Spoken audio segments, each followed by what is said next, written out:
Hello students, I hope you all are fine. I am Sudhanshu from team Ashish Tiwari. आप सभी का welcome करता हूं इस वीडियो में। हर बार की तरह इस बार भी हमारी टीम ने आपके लिए 10 most important question with answer ready किए हैं जो हर बार आपके एग्जाम में आते हैं। तो आप सभी वीडियो को पूरी वॉच करना, एक भी क्वेश्चन स्किप नहीं करना है। क्या पता जो क्वेश्चन आप स्किप करो वही आपके एग्जाम में आ जाए, तो वीडियो को आपको पूरी वॉच करना है। एंड अगर आप हमारे चैनल पर फर्स्ट टाइम विजिट कर रहे हो तो चैनल को जरूर सब्सक्राइब कर लीजिएगा, जिससे और वीडियो की नोटिफिकेशन आपको टाइम पर मिले। तो चलिए वीडियो को स्टार्ट कर लेते हैं। अगर किसी स्टूडेंट को पीडीएफ नोट्स चाहिए तो वो डिस्क्रिप्शन में दिए हुए नंबर पर मैसेज कर सकता है। नोट्स प्राइस 30 रुपीज़ होने वाला है। ओनली मिनिमम प्राइस है, कोई भी व्यू कर सकता है। स्टडी के लिए इतना तो इन्वेस्ट कर ही सकते हो आप सभी। बाकी लेक्चर आपके फ्री होने वाले हैं, आप यहाँ से भी पढ़ सकते हो, अदरवाइज आप नोट्स भी ले सकते हो। तो आज के मैं आपको वेस्टर्न पॉलिटिकल फिलोसफी, जो आपका वेस्टर्न पॉलिटिकल फिलोसफी सब्जेक्ट है, इसके 10 ऐसे मोस्ट इंपॉर्टेंट क्वेश्चन आंसर बताने वाला हूँ जो आपके एग्जाम में आते हैं। तो अगर आप ये वीडियो देख लेते हैं तो यही आपके एग्जाम के पर्पज से बहुत होती है। ये सिंगल वीडियो ही आपके एग्जाम में अच्छे खासे मार्क्स स्कोर करा सकती है अगर आप सभी आंसर को अच्छे से पढ़ेंगे और सभी क्वेश्चंस को अच्छे से देखेंगे। तो चलिए अब हम आपका सबसे पहले क्वेश्चन नंबर 1 देख लेते हैं। क्वेश्चन नंबर 1 में हम आपका परिवार और संपत्ति के साम्यवाद पर प्लेटो के विचारों का परीक्षण करेंगे और साथ ही पत्नी और संपत्ति के साम्यवाद पर प्लेटो के विचारों पर चर्चा करेंगे। वह इसे राज्य के लिए क्यों महत्वपूर्ण मानते हैं, इसको भी हम देखेंगे। तो इसके आंसर राइटिंग में हम आपका सबसे पहले एक परिचय लिख लेंगे। परिचय में हम आपका देखेंगे जो आपका प्लेटो थे वे आपके प्राचीन यूनान के एक महान दार्शनिक थे। उनका एक ग्रंथ था द रिपब्लिक गणराज्य, उसमें उन्होंने राज्य की परिकल्पना की थी और साथ ही इस राज्य में न्याय, नैतिकता और सुशासन को सर्वोपरि रखा था। प्लेटो कहते थे कि जब तक दार्शनिक शासन नहीं बनते या शासक दार्शनिक नहीं होते तब तक कोई भी राज्य आदर्श नहीं बन सकता है। इसी आदर्श राज्य की स्थापना के लिए उन्होंने संरक्षक वर्ग के लिए परिवार और संपत्ति के साम्यवाद की अवधारणा दी। अब हम आपका प्लेटो के ये आपका एक छोटा सा परिचय देने के बाद हम आपका प्लेटो की वर्ग व्यवस्था और संरक्षक वर्ग देख लेते हैं। प्लेटो ने समाज को 3 वर्गों में विभाजित किया है, जिसमें आपका सबसे पहले आता है दार्शनिक शासन, जिन्हें ज्ञान और विवेक के आधार पर राज्य चलाना चाहिए, उनको दार्शनिक शासक कहते हैं। सेकंड आपके संरक्षक या सैनिक, जो कि राज्य की रक्षा और कानून व्यवस्था बनाए रखते हैं। थर्ड आपके उत्पादक वर्ग आते हैं, जैसे कि उसमें आपके किसान, कारीगर, व्यापारी, ये सभी आपके उत्पादक वर्ग में आते हैं।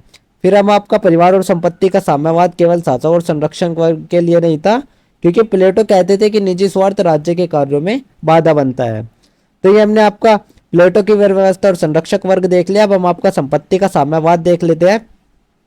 प्लेटो कहते हैं कि निजी संपत्ति राज्य की एकता और न्याय के मार्ग में सबसे बड़ी बाधा है।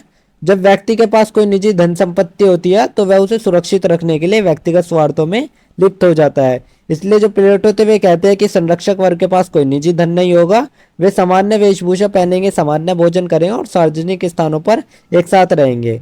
वे दूसरों की तरह ही व्यापार करेंगे, कृषि या घर के मामलों में नहीं उलझेंगे। इसका उद्देश्य उनका क्या था? इसका उद्देश्य राज्य में वर्गीय भेदभाव को समाप्त करना और उन्हें पूरी तरह राज्य की सेवा में इस लगाना ही इसका मुख्य उद्देश्य था। अब हम आपको परिवार का साम्यवाद देख लेते हैं। प्लेटो ने आपका परिवार संस्था को भी शासक और संरक्षक वर्ग के लिए समाप्त करने की बात कही है। प्लेटो कहते हैं कि किसी को भी यह पता नहीं होगा कि उसका वास्तविक पुत्र कौन है या माता पिता कौन है। विवाह और संतान उत्पत्ति का नियंत्रण राज्य के हाथ में होगा। श्रेष्ठ संस्थानों के लिए चयनित पुरुष और महिलाओं को एकत्रित कर विशेष समय पर मिलाया जाएगा। साथ ही बच्चों का लालन पालन भी राज्य द्वारा किया जाएगा, जिससे कि माता पिता का मोह और पारिवारिक भावनाएं समाप्त हो जाए। इसका उद्देश्य क्या था? इसका उद्देश्य समाज में निजी संबंधों के कारण उत्पन्न होने वाले पक्षपात, जातिवाद और संपत्ति हस्तांतरण की प्रवृत्ति को रोकना इसका मुख्य उद्देश्य था।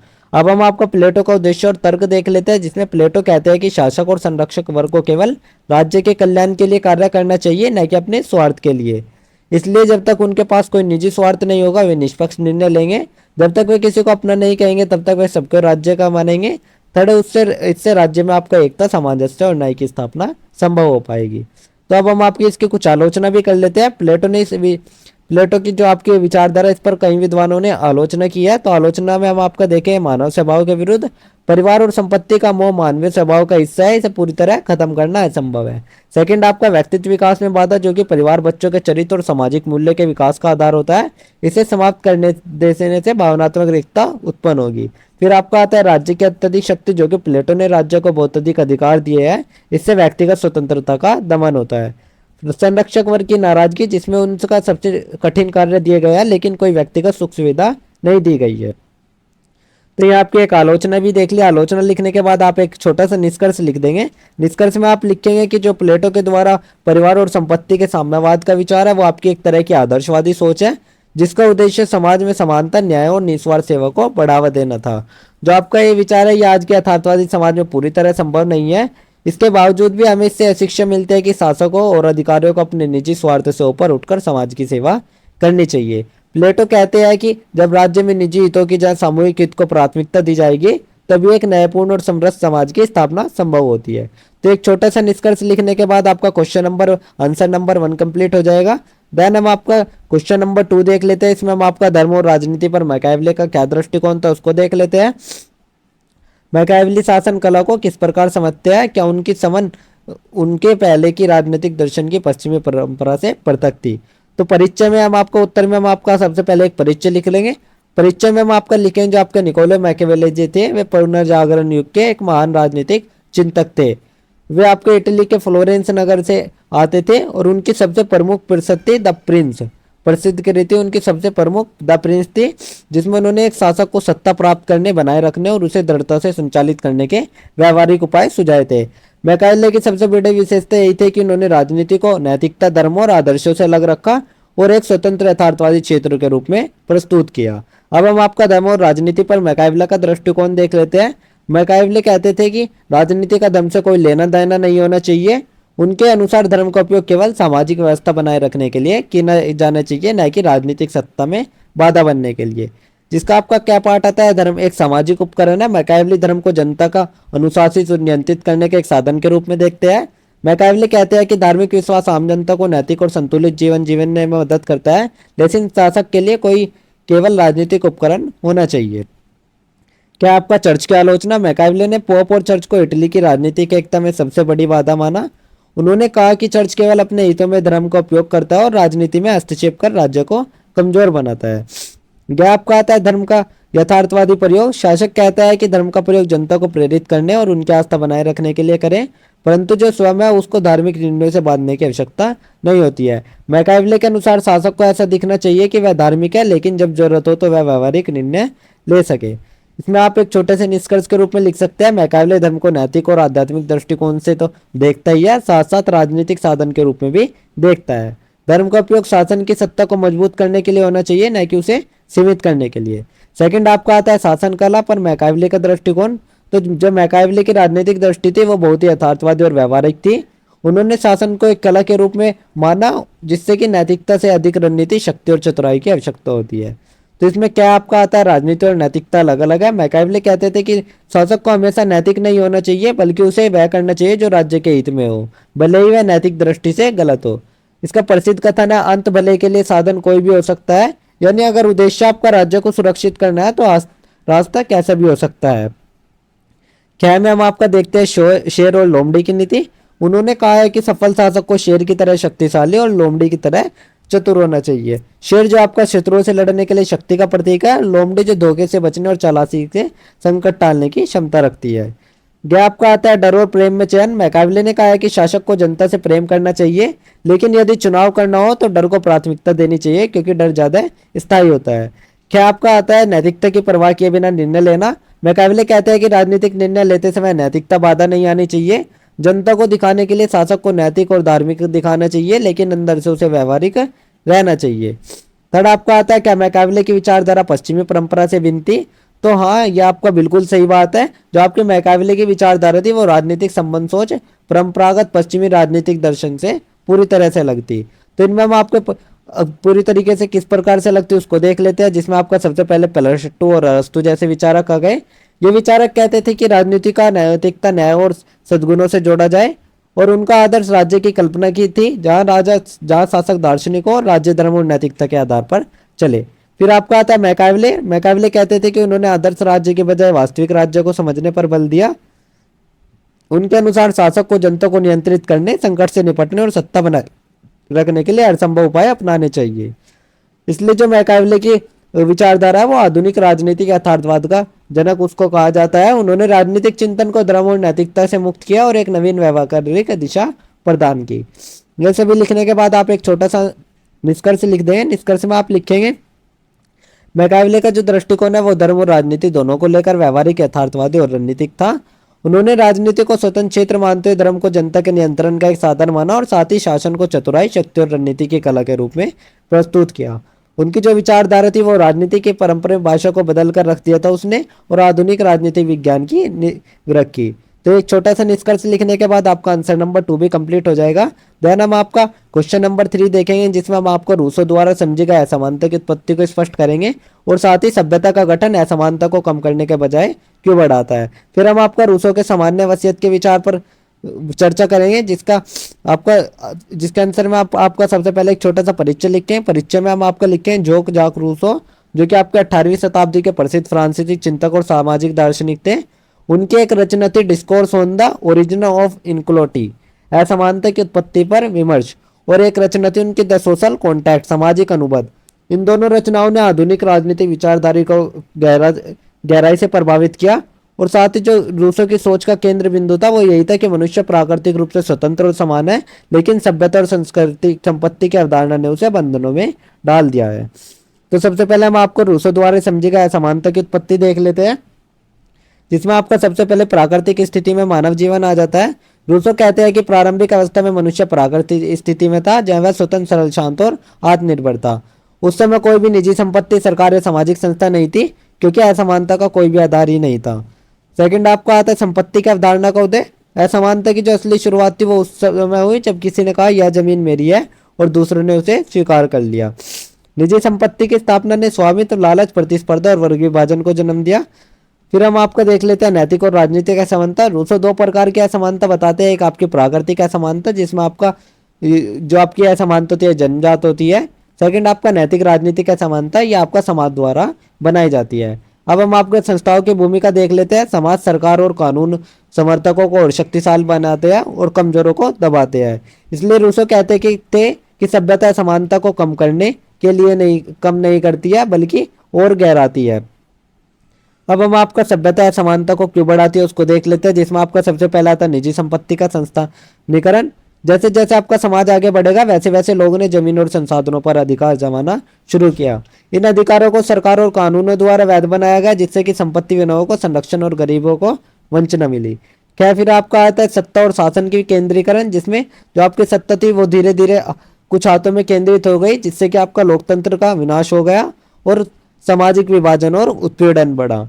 ज्ञाप का आता है प्रतियोगिता और ईर्ष्या, जिसमें मनुष्य को सभ्यता को एक दूसरे से प्रतिस्पर्धी करने वाला बना दिया और साथ ही दूसरों के श्रेष्ठ बनने की ओर में समस्त की भावना खत्म हो गई। क्या आपका आता है नैतिक पतन, जिसमें रूसो कहते थे कि सभ्यता के ने मानव के स्वाभाविक गुणों जैसे कि दया, सहानुभूति और सहयोग इनको नष्ट कर दिया और उसे स्वार्थी और क्रूर बना दिया। अब हम आपका सामान्य वरिष्ठ का सिद्धांत देख लेते हैं। जो रूसो थे वे राजनीतिक विचारधारा का एक मुख्य आधार थे। उन्होंने सामान्य वरिष्ठ की एक अपनी कृति द सोशल कॉन्ट्रैक्ट में इसे विस्तार से बताया है। तो सबसे पहले हम सामान्य वसीयत की परिभाषा देख लेते हैं। जो सामान्य वसीयत है ये आपकी एक प्रकार की इच्छा शक्ति है संपूर्ण समाज की, जिसमें सार्वजनिक हित और समानता को प्राथमिकता दी जाती है। यह आपका किसी व्यक्ति वर्ग या समूह की निजी इच्छा नहीं होती है, बल्कि समाज के व्यापक हित की भावना होती है। सामान्य वसीयत बनाम व्यक्तिगत इच्छा को देख लेते हैं। रूसो कहते थे कि किसी भी नागरिक को व्यक्तिगत इच्छाओं के बजाय सामान्य वसीयत का पालन करना चाहिए। अगर कोई भी व्यक्ति आम भलाई के विरुद्ध जाता है तो समाज को उसे स्वतंत्र होने के लिए बाध्य करने का अधिकार है। लोकतंत्र और सामान्य वसीयत, जो रूसो का विश्वास था वो वास्तविक लोकतंत्र वही है जहाँ सामान्य वसीयत के अनुसार राज्य चलाया जाता है। और जो आपका ये विचार है ये आधुनिक लोकतंत्रों में कानून की सर्वोच्चता और जनहित पर आधारित नीतियों का आधार बना। क्या आपका आता है नैतिक और नागरिक स्वतंत्रता। सामान्य वसीयत का पालन करके मनुष्य को केवल राजनीतिक ही नहीं नैतिक स्वतंत्रता भी प्राप्त होती है। वह अपने स्वार्थ से ऊपर उठकर समाज के लिए निर्णय लेता है, जो उसे सच्चे नागरिक में परिवर्तित करता है। तो ये सभी लिखने के बाद हम आपका एक छोटा सा निष्कर्ष लिख देंगे। निष्कर्ष में हम आपका लिखेंगे रूसो ने असमानता को सभ्यता की देन माना और इसे समाप्त करने के लिए सामान्य वसीयत और सामाजिक अनुबंध को आवश्यक बताया। रूसो कहते थे कि समाज को फिर से एक ऐसी स्थिति में लाना होगा जहां व्यक्तिगत इच्छाओं के स्थान पर जन इच्छा और सार्वजनिक भलाई को महत्व दिया जाए। उनकी सोच आज भी सामाजिक न्याय, समानता और लोकतांत्रिक शासन के सिद्धांतों के लिए प्रेरणा है। तो ये छोटा सा निष्कर्ष लिखने के बाद आपका आंसर नंबर 3 भी कंप्लीट हो जाएगा। देन हम आपका क्वेश्चन नंबर 4 देखेंगे। क्वेश्चन नंबर 4 में हम आपका लिबर्टी पर जेएस मिल के विचारों पर एक संबंध लिखेंगे और साथ ही प्रतिनिधित्व सरकार पर जेएस मिल के विचारों की आलोचनात्मक विवेचना करेंगे। तो इसमें भी हम आपका सबसे पहले एक छोटा सा परिचय लिख लेंगे। परिचय में हम आपका लिखेंगे जो आपके जॉन स्टुअर्ट मिल जी थे वे 19वीं सदी के प्रमुख ब्रिटिश चिंतक, दार्शनिक और उदारवादी राजनीतिक विचारक थे। उन्होंने आपके आधुनिक लोकतांत्रिक विचारों, नागरिक स्वतंत्रता और प्रतिनिधित्व सरकार की अवधारणाओं को परिभाषित किया और साथ ही उनकी जो प्रसिद्ध रचनाएं थे ऑन लिबर्टी और कॉन्सिडरेशन ऑफ रिस्पेक्टिव गवर्नमेंट, इन सभी विषयों पर उनकी दृष्टिकोण के मूल स्रोत है ये। अब तो सबसे पहले हम आपका स्वतंत्रता पर जेएस मिल के विचार देख लेते हैं। तो मिल जी कहते थे कि व्यक्ति की स्वतंत्रता एक ऐसा मौलिक मूल्य है जिसे हर हालत में सुरक्षित रखा जाना चाहिए, बेशर्ते वह दूसरों के अधिकारों का उल्लंघन न करे। अब हम आपका मिल के स्वतंत्रता के सिद्धांत की प्रमुख विशेषताएं देख लेते हैं, जिसमें आपका सबसे पहले हानि सिद्धांत आता है। मिल कहते थे कि किसी व्यक्ति की स्वतंत्रता पर केवल तभी अंकुश लगाया जाता है जब उसकी गतिविधि किसी दूसरे को हानि पहुंचाए। सरकार या समाज को किसी व्यक्ति को इसलिए बाध्य नहीं करना चाहिए कि उसका कार्य नैतिक दृष्टि से गलत है जब तक कि वह किसी अन्य की स्वतंत्रता को चोट नहीं पहुंचाता है। फिर आपका आता है आत्मविकास का साधन। मिल कहते हैं कि स्वतंत्रता को व्यक्तिगत आत्मविकास, सृजनात्मक और बौद्धिक प्रगति का एक आवश्यक आधार माना जाना चाहिए। मिल जी के अनुसार व्यक्तियों को विचार, वाणी और कार्य की स्वतंत्रता होनी चाहिए ताकि वे अपने व्यक्तित्व का पूर्ण विकास कर सके। यह आपका आता है विचार एवं अभिव्यक्ति की स्वतंत्रता। मिल जी कहते हैं कि विचारों की स्वतंत्रता समाज के सत्य की खोज के लिए आवश्यक होती है। यदि किसी असहमत विचार को दबाया जाता है तो उसे समाज उस विचार में छुपे सत्य को खो देता है। गैप का आता है व्यक्तिगत स्वतंत्रता बनाम बहुसंख्यक तानाशाही। मिल जी ने बहुसंख्यक के अत्याचार को भी खतरनाक बताया और साथ ही उन्होंने कहा कि लोकतंत्र में भी यदि बहुसंख्यक अल्पसंख्यकों की स्वतंत्रता का दमन करे तो यह भी आपका एक प्रकार से खतरनाक साबित हो सकता है। अब हम आपका प्रतिनिधि शासन देख लेते हैं, उस पर आपके जेएस मिल के विचार और उनके आलोचनाएं देख लेते हैं। तो इनके कुछ प्रमुख विचार थे। प्रमुख विचार में आपका सबसे पहला आता है सहभागिता और शिक्षा। जो मिल जी थे उन्होंने लोकतंत्र को एक ऐसा मंच बताया जहां नागरिक राजनीतिक भागीदारी के माध्यम से अपने चरित्र और बौद्धिक क्षमता का विकास करते हैं। सेकंड, उन्होंने प्रतिनिधि शासन को नैतिक और बौद्धिक प्रशिक्षण का माध्यम माना। क्या आपका बुद्धिजीवियों का महत्व। मिल कहते थे कि सामान्य जनशिक्षा में पिछड़े हो सकते हैं, इसलिए उन्हें प्लूरल वोटिंग का सुझाव दिया गया जिसमें शिक्षित और बुद्धिजीवियों को अधिक मत अधिकार मिले। और जो ये विचार थे आलोचना का विषय बन गया क्योंकि यह समान मताधिकार के सिद्धांत के विरुद्ध था। आगे आपका आता है चयनित प्रतिनिधियों की भूमिका। इसमें प्रतिनिधियों का कार्य केवल मतदाताओं की आज्ञा का पालन करना ही नहीं था, साथ ही उसे स्वविवेक से निर्णय लेना भी था। मिल प्रतिनिधियों को स्वतंत्र विवेकशील निर्णयकर्ता मानते थे, न कि जनभावना के कठपुतली। क्या आपका आता है विकेंद्रीकरण की आवश्यकता। इसमें मिल ने शासन के विकेंद्रीकरण पर जोर दिया और उनके अनुसार स्थानीय निकायों को सख्ते सौंप कर लोगों को प्रशासनिक कार्यों में भागीदारी का अवसर दिया। फिर आपका आता है आलोचनात्मक विवेचना, जिसमें हम आपका सबसे पहले बौद्धिक पक्षपात देखेंगे, जो कि आपका प्लूरल वोटिंग का विचार यह दर्शाता है कि जो आपके मिल बुद्धिजीवियां हैं वे और संपन्न वर्ग को प्राथमिकता देते थे, जो कि स्वतंत्र की समानता की भावना से विपरीत है। सेकंड आपका आता है गरीबों और अशिक्षितों का अधिकार। मिल कहते थे कि गरीब और अशिक्षित लोग अपने निर्णयों से अपरपक्ष थे, जिससे कि लोकतंत्र के प्रति उनका रवैया संशात्मक और सीमित दिखता है। थर्ड आपका स्त्रियों का समर्थन। सकारात्मक दृष्टि से देखें तो मिल ने स्त्रियों को मताधिकार देने का समर्थन किया, जो उस युग में क्रांतिकारी विचार था। ये सभी लिखने के बाद आप एक छोटा सा निष्कर्ष लिख देंगे। निष्कर्ष में आप लिखेंगे जेएस मिल के जो विचार थे वे आज भी लोकतंत्र, स्वतंत्रता और नागरिक अधिकारों की चर्चा में प्रासंगिक है। उन्होंने कहा कि व्यक्तिगत स्वतंत्रता का सम्मान और विवेकशील प्रतिनिधि लोकतांत्रिक शासन की आत्मा है। जो उनके विचार थे उनमें कुछ सीमाएं थी, विशेषकर प्लूरल वोटिंग जैसी जो अवधारणाएं थी, उन सभी अवधारणाओं ने उनकी राजनीतिक दृष्टि, उदारवाद, मानवाधिकार और अभिव्यक्ति स्वतंत्रता की नींव को मजबूत करती है।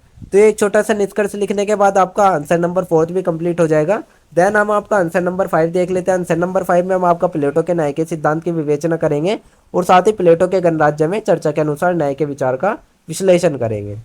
तो इसमें भी हम आपका सबसे पहले एक छोटा सा परिचय लिख लेंगे। परिचय में हम आपका लिखेंगे जो प्लेटो थे वे प्राचीन ग्रीस के एक महान दार्शनिक थे। उनकी एक प्रसिद्ध कृति थी गणराज्य, और उसमें उन्होंने न्याय शब्द को विचार बहुत ही गहराई से परिभाषित किया है। उनकी जो एक कृति थी उनके गुरु सोक्रेटिस के संवादों पर आधारित थी।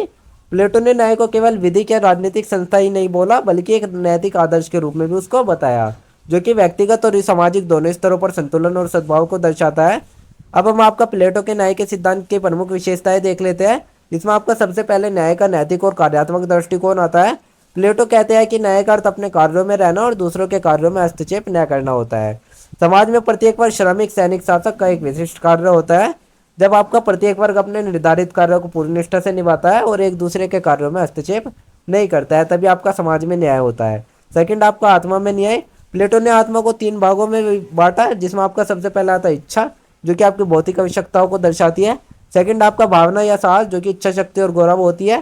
थर्ड, आपका बुद्धि, जो कि विवेकशील भाग होता है। व्यक्ति के अंदर न्याय तभी होता है जब वो बुद्धि शासन करती है, भावना उसका समर्थन करती है और इच्छा उसके अधीन रहती है। थर्ड, हम आपका देख लेंगे न्याय का राजनीतिक स्वरूप, जो कि राज्य में न्याय है। प्लेटो ने राज्य को भी आत्मा के समान 3 वर्गों में बांटा, जिसमें आपका सबसे पहले श्रमिक वर्ग आ जाता है, जैसे कृषि, व्यापार, शिल्प आदि। थर्ड, आपका रक्षक वर्ग, जो कि सेना, सुरक्षा आदि हो गए। थर्ड, आपका फिर शासक वर्ग, जो कि बुद्धिमान लोग होते हैं जो राज्य का संचालन करते हैं। राज्य में भी न्याय तभी होता है जब तीनों वर्गों में अपने अपने कार्य करते हैं और शासक बुद्धि से निर्णय लेते हैं, रक्षक आदेश का पालन करते हैं, श्रमिक वर्ग अपनी सेवाएं प्रदान करते हैं। फोर्थ, आपका आता है अन्य गुणों के साथ न्याय का संबंध। प्लेटो ने 4 प्रमुख नैतिक गुणों को बताया, जिसमें आपका सबसे पहला बुद्धिमत्ता आता है, सेकंड आपका साहस आता है, थर्ड आपका संयम और फोर्थ आपका न्याय, जस्टिस। वे कहते हैं कि न्याय अन्य 3 गुणों के समन्वय और संतुलन से उत्पन्न होता है। अर्थात जब आपका बुद्धिमत्ता, साहस और संयम, जो आपके ये 3 तत्व हैं, ये अपने स्तर पर संतुलित होते हैं, तभी आपका न्याय स्थापित हो पाता है। अब हम आपकी न्याय की आलोचना और महत्व देख लेते हैं। तो आलोचना में हम देख लेते हैं जो प्लेटो का न्याय का सिद्धांत है वो अत्यधिक आदर्शवादी और स्तरबद्ध होता है। सेकंड, आपका सामाजिक वर्गों को जन्म देने के आधार पर इसको बांटना, व्यक्तिगत स्वतंत्रता का हनन करना है। आधुनिक लोकतंत्र में समानता और अधिकार का सिद्धांत प्लेटो के विचारों से अलग है। तो ये हमने आपकी एक आलोचना देख ली, अब हम आपका एक महत्व देख लेते हैं। जो प्लेटो का विचार है वो एक सद्गुण आधारित राज्य की स्थापना करता है, जिससे कि शासन का आधार नैतिकता और ज्ञान हो जाए। उन्होंने न्याय को नैतिक सुदगुण के रूप में देखा, न कि केवल कानूनी व्यवस्था के रूप में। उनका विचार आज भी राजनीतिक नैतिकता, प्रशासनिक मर्यादा और आत्मसंयम के संदर्भ में प्रासंगिक है। तो ये सभी लिखने के बाद आप एक छोटा सा निष्कर्ष लिख देंगे। निष्कर्ष में हम आपका लिखेंगे कि जो प्लेटो का न्याय का सिद्धांत है वह उनके दर्शन की आत्मा है, जिन्होंने न्याय को समाज और शक्ति दोनों के लिए आवश्यक गुण बताया। उन्होंने कहा कि न्याय कोई बाह्य विधान ही नहीं है, बल्कि एक भीतर की आंतरिक अवस्था है, जहाँ हर व्यक्ति अपने कर्तव्यों का पालन करता है। और जो उनका विचार है वो आज के लोकतांत्रिक समाज के उपयुक्त नहीं माना जाता है, क्योंकि उनकी अवधारणा नैतिक और दार्शनिक दृष्टिकोण से अमूल्य है। तो ये निष्कर्ष लिखने के बाद आपका आंसर नंबर 5 भी कंप्लीट हो जाएगा। देन हम आपका क्वेश्चन नंबर 6 देख लेते हैं। इसमें हम आपका गुलामी पर अरस्तु के विचारों के आलोचनात्मक मूल्यांकन करेंगे और साथ ही राज्य अच्छे जीवन के लिए मौजूद है, अरस्तु को राजनीतिक दर्शन के संदर्भ में उपरोवन कथन का परीक्षण करेंगे। तो इसमें भी हम आपका सबसे पहले एक छोटा सा परिचय देख लेंगे। परिचय में हम आपका देखेंगे जो आपके प्राचीन ग्रीक दार्शनिक अरस्तु थे, उन्होंने राजनीति और नैतिकता के क्षेत्र में एक मानचित्रक माना गया उनको। उनकी एक रचना थी पॉलिटिक्स में राज्य नागरिकता। उनकी एक पॉलिटिक्स नाम की रचना थी जिसमें राज्य, नागरिकता, न्याय, गुलामी और अच्छे जीवन जैसे विषयों पर विस्तार से चर्चा की गई है। वे कहते थे कि राज्य का उद्देश्य केवल जीवन जीने की व्यवस्था करना नहीं है, बल्कि नागरिकों को अच्छे जीवन प्रदान करना भी है। वे कहते थे कि गुलामी को स्वाभाविक व्यवस्था कहा, जो कि आज के मानवाधिकार दृष्टिकोण की आलोचना का विषय है। तो सबसे पहले हम आपका देख लेते हैं राज्य अच्छे जीवन के लिए अरस्तु के दर्शन का परीक्षण, राज्य का नैतिक आधार। अरस्तु कहते थे कि मनुष्य स्वभाव से एक राजनीतिक प्राणी है, वह केवल नहीं अकेले नहीं रह सकता, उसे समाज और राज्य की आवश्यकता होती है। राज्य का निर्माण परिवार और ग्राम की स्वाभाविक विकास प्रक्रिया के अंतिम चरण के रूप में होता है। जीवन को बनाए रखना परिवार का कार्य है, लेकिन अच्छे जीवन के लिए राज्य जरूरी होता है। तो राज्य का उद्देश्य देख लेते हैं। राज्य का उद्देश्य शारीरिक सुरक्षा, न्याय और नीति नैतिकता को सुनिश्चित करना होता है। शिक्षा और सद्गुणों के विकास के लिए वातावरण बनाना होता है और उनके लिए कोई कोई अपने विकास की करना होता है। नागरिकों में कर्तव्यों के प्रति चेतना और समाज के प्रति जिम्मेदारी उत्पन्न करना होता है। अब हम आपका राज्य और सद्गुण देख लेते हैं। अरस्तु जी ने राज्य को नैतिक विकास का उपकरण माना। उन्होंने कहा कि राज्य का कर्तव्य वह नागरिकों को नीति, सदाचार और आत्मविश्वास के लिए प्रेरित करे। सेकंड, शिक्षा, दर्शन, कला, साहित्य आदि सभी राज्यों की जिम्मेदारियों में आते हैं। अब हम आपका राज्य का सर्वोच्च रूप देख लेते हैं। अरस्तु कहते हैं कि मिश्रित शासन प्रणाली को सर्वोत्तम बताया जाए, जिसमें राजतंत्र, कुलीन तंत्र और लोकतंत्र का संतुलन हो। जो आपके राज्य नागरिकों के नैतिक और बौद्धिक विकास में सहायक होते हैं। फिर हम आपको एक छोटा सा निष्कर्ष लिखे इसमें राज्य के संबंध में। इसमें अरस्तु कहते हैं कि राज्य केवल शासन का यंत्र ही नहीं है, बल्कि मनुष्य को उसके पूर्ण नैतिक स्वरूप तक पहुंचाने का एक साधन भी है। इसलिए वह सही मायने में राज्य अच्छे जीवन के लिए है, वही इसका समर्थक था। गुलामी पर अरस्तु के विचार देख लेते हैं, आलोचनात्मक मूल्यांकन कर लेते हैं इसमें। तो सबसे पहले अरस्तु का दृष्टिकोण देख लेते हैं। जैसे कि मैंने अभी आपको बताया, पॉलिटिक्स अरस्तु की एक प्रमुख रचना थी। उसमें उन्होंने समाज के कुछ लोग स्वाभाविक रूप से गुलाम होते हैं और कुछ लोग स्वाभाविक रूप से स्वामी, इसके बारे में बताया गया है। उन्होंने कहा गुलाम वे होते हैं जिनमें स्वशासन की क्षमता नहीं होती और जो दूसरों की बुद्धि से निर्देशित रहते हैं। उन्होंने गुलामी को प्राकृतिक व्यवस्था माना, जैसे आत्म शरीर पर शासन करती है वैसे ही स्वामी गुलाम पर शासन करता है। गुलामी के लिए उसके तर्क थे, एक प्राकृतिक तर्क और एक उपयोगिता का तर्क और एक नैतिकता का तर्क। प्राकृतिक तर्क में कुछ लोग शारीरिक श्रम के लिए ही बने हैं और उनके लिए गुलामी उपयोगी है। उपयोगिता के तर्क में राज्य और समाज के संचालन में गुलाम आवश्यक है। नैतिकता के तर्क में यदि स्वामी न्यायपूर्ण है तो गुलामी अन्याय नहीं है। अब हम आपका एक आलोचनात्मक मूल्यांकन कर लेते हैं, जिसमें हम आपका सबसे पहले नकारात्मक पक्ष देखेंगे। तो आज के मानव अधिकारों के दृष्टिकोण से अरस्तु का विचार पूरी तरह से अस्वीकार्य है, क्योंकि गुलामी को नैतिक और प्राकृतिक मानना अमानवीय और असंवेदनशील है। उसने गुलामों को राज्य का नागरिक ही नहीं माना, जिससे उनके अधिकार समाप्त हो जाते हैं। तो ये तो हमने आपका एक नकारात्मक पक्ष देख लिया। अब हम आपका सकारात्मक पक्ष देख लेते हैं। तो अरस्तु कहते हैं कि उसके समय और सामाजिक व्यवस्था का प्रतिबिंबित था जब गुलामी आम थी। उन्होंने कहा कि उसके गुलामों के शोषण के विरुद्ध न्याय और सदाचार का पक्ष लिया। तो ये आपका एक गुलामी के संबंध में भी आप एक छोटा सा निष्कर्ष लिख लेंगे, जिसमें अरस्तु की गुलामी पर राय को बता देंगे कि आज के युग में अनुचित, अनैतिक और अमानवीय उनकी राय मानी जाती है। जबकि आपका जो उनका विचार है वो उस समय की सीमाओं में था, जबकि आधुनिक लोकतंत्र और मानवतावादी दृष्टिकोण में गुलामी अस्वीकार्य है और इसलिए अरस्तु का यह पक्ष आलोचना का पात्र माना जाता है। तो ये सब लिखने के बाद आप एक छोटा सा निष्कर्ष लिख देंगे। निष्कर्ष में आप लिखेंगे कि अरस्तु का जो राजनीतिक दर्शन है वो राज्य को नैतिक विकास और नागरिकों की भलाई के लिए जरूरी मानता है, जिससे कि राज्य को अच्छे जीवन का साधन कहा जाए, जो कि आज भी प्रासंगिक है। लेकिन गुलामी पर उसका दृष्टिकोण उस समय के सामाजिक ढांचों में बंधा था और आज के लोकतांत्रिक मूल्य के अनुसार इसको अस्वीकार्य माना जाता है। सेवंथ हम आपका देख लेते हैं होब्स, व्यक्तिवादी और निरंकुश। ये सभी निष्कर्ष लिखने के बाद आपका आंसर नंबर 6 कंप्लीट हो जाएगा। देन हम आपका क्वेश्चन नंबर 7 स्टार्ट करेंगे। क्वेश्चन नंबर 7 में हम आपका होब्स व्यक्तिवादी और निरंकुशवादी दोनों है, इस पर चर्चा करेंगे और होब्स के सामाजिक अनुबंध सिद्धांत में राजनीतिक दायित्व के विचार पर चर्चा करेंगे। तो इसमें भी हम आपका सबसे पहले एक छोटा सा परिचय लिख लेते हैं। परिचय में हम आपको थॉमस होब्स के जीवन के बारे में बता देंगे कि वे आपके एक राजनीतिक चिंतन के प्रमुख विचारक थे। वे आपके 17वीं शताब्दी में इंग्लैंड में गृहयुद्ध और राजनीतिक अस्थिरता के संदर्भ में राज्य और सत्ता पर गहन चिंतन करते थे। उनकी एक प्रसिद्ध कृति थी लेवियाथन, जिसमें उन्होंने राज्य का जन्म क्यों और कैसे हुआ तथा नागरिकों और राज्यों के बीच संबंध पर सिद्धांत को आधारित करके बताया। होब्स के चिंतन की विशेषता यह थी कि वे व्यक्ति को उसके प्राकृतिक अवस्था में स्वतंत्र मानते थे, किंतु समाज में शांति बनाए रखने हेतु वे संपूर्ण और निरंकुश राज्य की सत्ता पर आवश्यकता बल देते थे। इसी कारण उनके जो विचार थे उनमें व्यक्तिवाद और निरंकुशतावाद दोनों का समन्वय दिखाई देता है। तो अब हम आपका होब्स का व्यक्तिवाद देख लेते हैं, जिसमें आपका सबसे पहला पॉइंट आता है प्राकृतिक अवस्था और व्यक्ति की स्वतंत्रता। होब्स कहते थे कि प्राकृतिक अवस्था में प्रत्येक व्यक्ति स्वतंत्र, स्वार्थी और आत्म सुरक्षा हेतु तत्पर होता है। ये आपकी वैसी अवस्था थी जिसमें सभी के साथ युद्ध होता था, जैसे जीवन क्रूर, अल्पकालिक और असुरक्षित होता था। सेकंड आपका व्यक्ति की प्राथमिकता आती है। होब्स कहते थे कि प्रत्येक व्यक्ति को अपने जीवन की रक्षा का अधिकार है। वह कहते थे कि वह सोचने, निर्णय लेने और स्वेच्छा से समझौता करने में सक्षम है। सामाजिक अनुबंध इस बात पर आधारित होती है कि व्यक्ति अपने हितों की पूर्ति राज्यों की स्थापना करती है। थर्ड आपका सामाजिक अनुबंध की स्वेच्छा आ जाती है, जिसमें राज्य का जन्म व्यक्ति की स्वतंत्र इच्छा से होता है, जहां लोग अपनी कुछ स्वतंत्रताओं को छोड़कर शांति और सुरक्षा हेतु एक सर्वोच्च सत्ता को चुनते हैं। इसी आधार पर होब्स को व्यक्तिवादी कहा जाता है, जो कि राज्य से पहले स्वतंत्र के अस्तित्व और आधार को मान्यता देते हैं। सेकंड हम आपका देख लेते हैं होब्स का निरंकुशतावाद, जिसमें आपका सबसे पहला पॉइंट आता है संप्रभु की शक्ति। सामाजिक अनुबंध के बाद जो संप्रभु सत्ता बनती है वही पूर्ण होती है। वही आपके न्याय, कानून, धर्मनीति आदि सब कुछ इन पर आपका अंतिम निर्णय लेती है। उसमें आपका कोई भी व्यक्ति उसके खिलाफ विद्रोह नहीं करता है। सेकंड आपका आता है नागरिक अधिकारों की समाप्ति, जिसमें होब्स कहते हैं कि जब व्यक्ति राज्य को सौंप देता है, सत्ता सौंप देता है, तो वह अपने अधिकारों का भी त्याग कर देता है। संप्रभु जो भी करता है वह राज्य की भलाई के लिए करता है, जिससे कि नागरिक को कोई स्वतंत्रता शेष नहीं रहती है। थर्ड आपका आता है संप्रभु के विरुद्ध विरोध अस्वीकार्य, जिसमें अगर आपके संप्रभु न्यायपूर्ण व्यवहार करे तब भी आपके व्यक्ति को विरोध का अधिकार नहीं होता है, क्योंकि राज्य की स्थिरता और शांति सर्वोच्च लक्ष्य होती है। इसी कारण से होब्स के राजनीतिक विचारों में निरंकुशतावाद की स्पष्ट झलक देखी जाती है। अब हम आपका राजनीतिक दायित्व और सामाजिक अनुबंध देख लेते हैं, जिसमें आपका सबसे पहले दायित्व का स्रोत आता है, जो कि अनुबंध होता है। होब्स कहते हैं कि नागरिकों का राज्य के प्रति दायित्व इसलिए है क्योंकि उन्हें स्वेच्छा से अनुबंध के माध्यम से राज्य को अपनी शक्ति सौंपी है, और यह अनुबंध उनके सभी व्यक्तियों के बीच होता है कि वे अपनी स्वतंत्रता छोड़कर एक संप्रभु के अधीन रहेंगे। सेकंड आपका कानून का पालन आता है, जिसमें सभी नागरिकों का दायित्व होता है कि वे संप्रभु के बनाए कानूनों का पालन करें, जिससे कि केवल वही समाज में व्यवस्था बनाए रखता है, जिससे कि कोई नागरिक इसका उल्लंघन करता है तो वह अनुबंध को तोड़ देता है।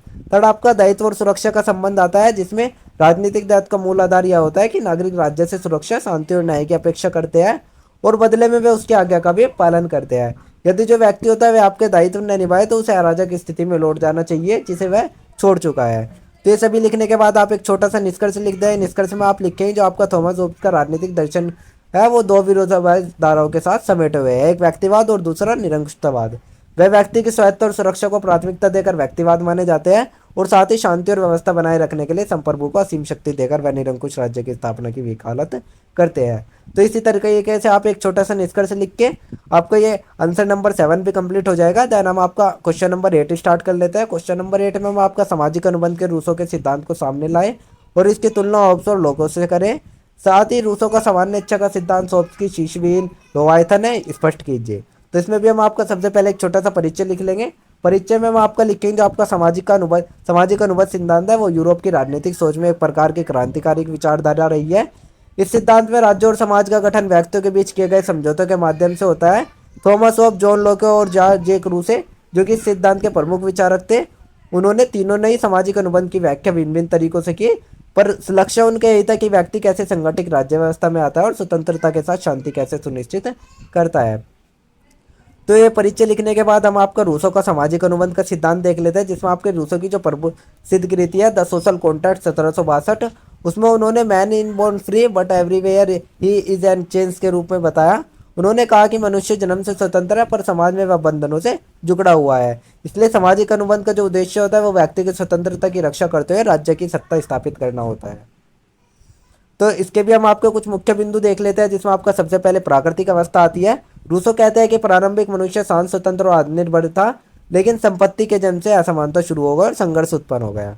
सेकंड आपका सामाजिक अनुबंध। रूसो का अनुबंध राज्य और नागरिकों के बीच ही नहीं बल्कि सभी नागरिकों के बीच होता है, जिसमें वह अपनी व्यक्तिगत इच्छा का त्याग करके सामूहिक सामान्य इच्छा को स्वीकार करते हैं।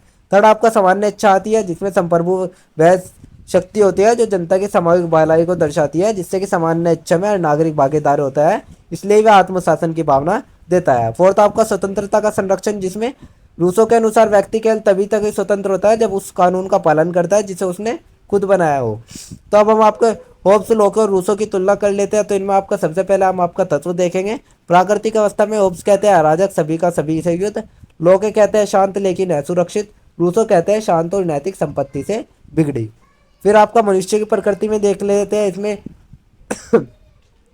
होब्स कहते हैं वे स्वार्थी हिंसक थे, तर्कशील सहयोगी आपका लोके के विचारक थे, और रूसों का भला नैतिक सहृदय था।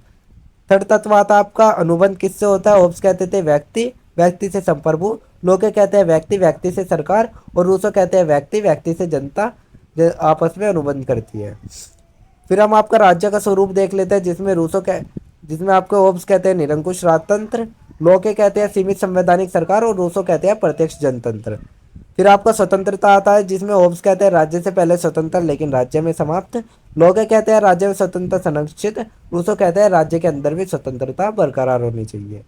सत्ता का स्रोत देख लेते हैं। होब्स कहते हैं संप्रभु होनी चाहिए, लोके कहते हैं जनता द्वारा होनी चाहिए, और रूसो कहते हैं सामान्य इच्छा पर होनी चाहिए। अब हम आपका रूसो का सामान्य इच्छा सिद्धांत और होब्स का शीर्षवहीन लेवियाथन देख लेते हैं। होब्स का एक लेवियाथन है, उसमें संप्रभु की सत्ता पूर्ण और निरंकुश है। व्यक्ति अपने सभी स्वतंत्रताओं को राज्य को सौंप देता है, जिससे कि एक शीर्षवहीन राक्षस जैसा राज्य बन जाता है, जिसमें संप्रभु के निर्णय को चुनौती नहीं दी जा सकती। रूसों का जो सामान्य इच्छा का सिद्धांत है वो जनिच्छा पर आधारित होता है, जिसमें किसी भी एक प्रकार की समग्र सत्ता की कल्पना की जाती है जो कि व्यक्ति की व्यक्तिगत इच्छाओं को दबा सकती है। वे कहते हैं कि यदि कोई व्यक्ति सामान्य इच्छा का पालन नहीं करता है तो उसे स्वतंत्र होने के लिए बाध्य किया जा सकता है, यानी समाज के हितों में व्यक्ति की स्वतंत्रता सीमित की जा सकती है। इस दृष्टि से हम देख सकते हैं जो आपका रूसों का सामान्य इच्छा का सिद्धांत है वो उसके निरंकुश लेवियाथन का लोकतांत्रिक संस्करण है, जो कि लेवियाथन का एक शासक है, वही सामान्य इच्छा पूरे समाज की संप्रभु सत्ता होती है। परंतु दोनों में से कोई भी एक केंद्रीय शक्ति का भाव होता है जो कि व्यक्ति की इच्छा से ऊपर होता है। तो इतना सब लिखने के बाद आप एक छोटा सा निष्कर्ष लिख देंगे। निष्कर्ष में आप आपका लिख देंगे रूसों का जो सामाजिक अनुवाद सिद्धांत है वो व्यक्तिगत स्वतंत्रता और समता की रक्षा करता है और साथ ही वह इसे सामाजिक इच्छा के अधीन रखता है। वे कहते हैं कि लोकतंत्र का सही रूप है जो कानून जनता द्वारा जनता के लिए बनाया जाता है। वो जहाँ जनता को निरंकुशता में खोजते हैं वहीं रूसों उसे जनता की सामान्य इच्छा में देखते हैं। तो एक छोटा सा निष्कर्ष लिखने के बाद आपका आंसर नंबर 8 भी कंप्लीट हो जाएगा। देन हम आपका क्वेश्चन नंबर 9 देखेंगे। क्वेश्चन नंबर 9 में हम आपका पूंजीवादी शासन के अनिवार्य हिर्रों के रूप में मार्क्स की अलगाववाद की अवधारणाओं पर चर्चा करेंगे और साथ ही मार्क्स के अलगाव की समझ और पूंजीवाद व्यवस्था में इसके योगदान पर चर्चा करेंगे। तो इसमें भी हम आपका सबसे पहले एक छोटा सा परिचय देख लेंगे। परिचय में आपका देखें जो कार्ल मार्क्स थे, वे आपके एक जर्मन दार्शनिक, अर्थशास्त्री और क्रांतिकारी विचारक थे। उन्होंने पूंजीवाद व्यवस्था की आलोचना करी और साथ ही समाज के आर्थिक, सामाजिक और राजनीतिक ढांचे को समझाने के लिए कई विचार प्रस्तुत किए। तो उनके कुछ विचारों में से अलगाव या विच्छेदन जो विचार है, वे पूंजीवाद के तत्व तहत श्रमिकों के अनुभव को दर्शाता है। और ये विचार उन्होंने अपने एक रचना इकोनॉमिक एंड फिलोसोफिक मैन्युस्क्रिप्ट ऑफ 1844 में इसको अपने विचारों को प्रस्तुत किया है। तो ये आपका एक छोटा सा परिचय होगा। अब हम आपका अलगाव की अवधारणा क्या है उसको देख लेते हैं। मार्क्स जी कहते हैं कि जो पूंजीवाद समाज में श्रमिक अपने काम, उत्पाद, अन्य व्यक्ति और स्वयं से अलग थलग पड़ जाता है, यह प्रक्रिया उसके अलगाव की अवधारणा कहलाती है। अब हम आपके मार्क्स के अनुसार अलगाव के 4 रूप देख लेते हैं। इसमें आपका सबसे पहला आता है श्रम के उत्पाद से अलगाव, जिसमें श्रमिक जो वस्तु बनाता है वही उसकी नहीं होती है, जो कि पूंजीपति उस वस्तु को बेचता है और मुनाफा कमाता है। श्रमिक के हाथ में सिर्फ मजदूरी आती है, इससे वह अपने बनाए हुए उत्पाद से कट जाता है। सेकंड आपका श्रम की प्रक्रिया से अलगाव आता है, जिसमें श्रमिक पूंजीपतियों के आदेशों पर काम करना होता है। वह रचनात्मक रूप से स्वतंत्र नहीं होता, क्योंकि एक मशीन की तरह वो काम करता है और उसे श्रम का आनंद नहीं मिलता है, बल्कि वह उसके लिए मजबूरी होता है। थर्ड आपका आता है मनुष्य से मनुष्य का लगाव, जो कि पूंजीवादी प्रतियोगिता में व्यक्ति अन्य व्यक्तियों के साथ सहयोग के बजाय प्रतिस्पर्धी करता है, जिससे कि सामाजिक रिश्ते बाजार में बदल जाते हैं और हर व्यक्ति एक दूसरे का उपयोगकर्ता बन जाता है। फोर्थ आपका स्वयं से अलगाव आ जाता है। सबसे बड़ा दुख यही होता है कि श्रमिक अपनी आत्मा, अपनी प्रकृति, अपनी रचनात्मकता से दूर हो जाता है और वह क्या बन सकता है उससे अलग हो जाता है। ये उसके लिए जीविका के लिए एक मशीन बन जाता है। अब हम आपका पूंजीवाद में अलगाव का योगदान भूमिका देख लेते हैं, जिसमें आपका सबसे पहला आता है पूंजीवादी शोषण का अधिकार आधार, जिसमें पूंजीवाद में श्रमिक की मेहनत का फल पूंजीपतियों को मिलता है, जो कि एक मूल्य की अधिकता का सिद्धांत होता है। अलगाव उसी शोषण को आपका वैचारिक रूप देता है। सेकंड आपका मानवीय मूल्य का हाल, जिसमें व्यक्ति केवल मजदूर रह जाता है, न कि सोचने समझने वाला रचनात्मक इंसान, जिसमें श्रम में केवल व्यापारिक वस्तु बन जाता है। थर्ड आपका आता है आत्म साक्षात्कार की असंभवता, जिसमें मार्क्स के अनुसार मनुष्य का उद्देश्य जो रहता है वो अपनी रचनात्मकता के माध्यम से आत्म विकास करना होता है, लेकिन पूंजीवाद उसे केवल एक उपयोग का साधन बना देते हैं। फोर्थ आपका क्रांति की आवश्यकता आती है, जिसमें अलगाव की स्थिति मनुष्य के असंतोष को जन्म देती है और मार्क्स कहते हैं कि यह असंतोष अंततः क्रांति का कारण बनता है, जिससे कि समाजवादी व्यवस्था का उदय होगा, जो कि जहां आपका श्रमिक अपने श्रम पर मालिकाना हक पाएंगे। तो इतना सब लिखने के बाद आप एक छोटा सा निष्कर्ष लिख देंगे। निष्कर्ष में आप लिखेंगे कि आपको जो मार्क्स के अलगाव की अवधारणा है वो पूंजीवाद की गहराई से आलोचना करती है, जिसमें उनके केवल आर्थिक शोषण ही नहीं होता बल्कि मानव अस्तित्व का संकट भी बना रहता है। जब श्रमिक अपने श्रम और समाज और आत्मा से कट जाती है तो वह केवल एक उपकरण बन जाता है, जिसे मार्कस ने अलगाव को पूंजीवादी शोषण की अनिवार्य और आवश्यक स्थिति बताया है। तो ऐसा निष्कर्ष लिखने के बाद आपका आंसर नंबर 9 भी यहीं पे कंप्लीट हो जाएगा। देन अब आपका आंसर नंबर 10 देखेंगे, जिसमें आपका एक क्वेश्चन आता है संक्षिप्त टिप्पणी करने का। ये क्वेश्चन भी आपका हर साल आता है, एक क्वेश्चन आपका संक्षिप्त टिप्पणी करने का जरूर आता है। तो आज के क्वेश्चन में हम आपके ऐतिहासिक भौतिकवाद पर टिप्पणी करें, क्रांति पर अरस्तु के विचार पर टिप्पणी करेंगे, महिलाओं के अधीनता पर जेएस मिल के विचार पर टिप्पणी करेंगे और साथ ही मानव स्वभाव पर होब्स के विचार पर टिप्पणी करेंगे। तो सबसे पहले हम आपका ऐतिहासिक भौतिकवाद देख लेते हैं। तो ऐतिहासिक भौतिकवाद आपका कार्ल मार्कस द्वारा प्रतिपादित एक ऐतिहासिक विश्लेषण की पद्धति है, जिसमें कि समाज का विकास भौतिक परिस्थिति और उत्पादन संबंधों के आधार पर होता है, न कि केवल विचारों और नैतिक मूल्यों में। वे कहते हैं कि इतिहास में हर बदलाव आर्थिक आधार में परिवर्तन से आता है, जो कि शासक वर्ग तथा शोषित वर्ग के संघर्ष में समाज में क्रांति होती है। सेकंड हम आपका देखें क्रांति पर अरस्तु के विचार। अरस्तु ने क्रांति को राज्य व्यवस्था के बदलाव के रूप में देखा और इसका कारण असमानता, अन्याय और सत्ता के अनुचित प्रयोग को माना। उनके अनुसार जब नागरिकों को लगता है कि उनके साथ अन्याय हो रहा है तो उन्हें सत्ता से वंचित किया जाता है, तो वे विद्रोह करते हैं। अरस्तु ने यह भी कहा कि क्रांति केवल गरीब वर्ग द्वारा ही नहीं होती बल्कि कभी कभी समृद्ध वर्ग द्वारा भी की जाती है। उसने क्रांति से बचने के लिए न्यायपूर्ण शासन और मध्यम वर्ग की सशक्त भूमिका पर बल दिया। थर्ड आपका आता है महिलाओं की अधीनता पर जेएस मिल के विचार। जेएस मिल की एक प्रमुख पुस्तक थी द सब्जेक्शन ऑफ वुमेन 1869, जिसमें उन्होंने महिलाओं के अधीनता की आलोचना की और साथ ही महिलाओं को अधीनता केवल परंपरा और सामाजिक रीति रिवाजों पर आधारित है, न कि किसी प्राकृतिक कारण पर। मिल ने शिक्षा, रोजगार और राजनीतिक अधिकारों में महिलाओं को समानता देने की पुरजोर वकालत की और वे साथ ही लैंगिक समानता को समाज की प्रगति के लिए अनिवार्य मानते थे। फोर्थ हम आपका देख लेते हैं मानव स्वभाव पर होब्स के विचार। जो होब्स थे उन्होंने मानव स्वभाव को स्वार्थी, डरपोक और प्रतिस्पर्धात्मक माना।